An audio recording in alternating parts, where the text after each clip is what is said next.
Taylor. Darcy Strickland is out at the Columbia Housing Authority, where WLTX reporters Jenna Kurzina and Susan Artis were arrested this morning by the Columbia Housing Authority police while trying to access the building that houses the public documents released by the Columbia Housing Authority earlier this week for Allen Benedict Court. Now, Darcy, you've been out there for some time. How did this unfold this morning? Exactly what happened? You know, Brandon, every day we do the news. Unfortunately, today we became the story. As you just mentioned, Jenna Kurzina, Susan Artis, we're here at the Allen Benedict Court office. You can see it right over my shoulder. We have been here countless times. The executive director, Gilbert Walker, even invited us to be here to look at the documents associated with the two men who died, according to the coroner, of carbon monoxide poisoning in Building J. It's a story we've been following since last week. So today, when we showed up at the very same building that we have been to a number of times, the Columbia Housing Authority arrested these two reporters. Jenna, Susan, it's been a rough day for you guys this morning. That's right, Darcy. And Susan and I were arrested when we were trying to access the building that houses the public records from the Columbia Housing Authority for Allen Benedict Court. So what did they tell you?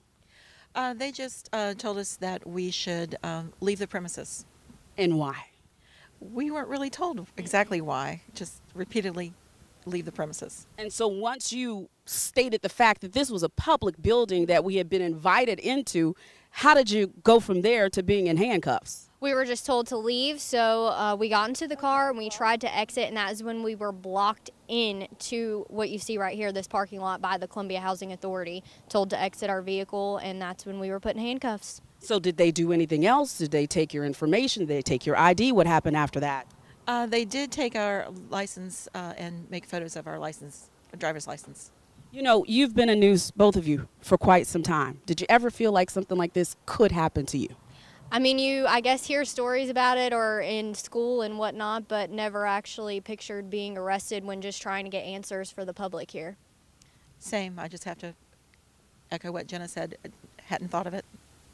But, you know, just following the story, eventually it will happen, I suppose. Here's the thing. We've been here countless times. We've gotten these documents. We've looked through these documents, and we found out information which doesn't necessarily put the Columbia Housing Authority in the best light. Do you think that had anything to do with your arrest today?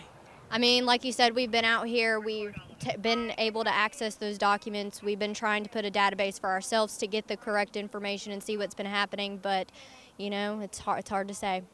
At the end of the day, we're not going to let this stop us from getting answers, because, like it or not, there are two people who have died, and we're going to get to the bottom of it. What we can say is, once the attorney for the Columbia Housing Authority found out that these two reporters had been arrested, he made calls and they were immediately released. So at the end of the day, this is just part of the story, but it's not the most important part of the story, because we know two men have lost their lives. And until we get the answers, we are not going to stop reporting on this story. Brandon, we're going to send it back to you in the studio.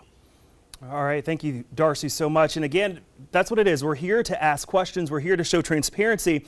And we've been following this story because not only did those two men die in this apartment complex, in this Allen Benedict Court apartment complex, but also hundreds of people have been displaced. More than 400 families have now been displaced, and they're at area hotels and motels.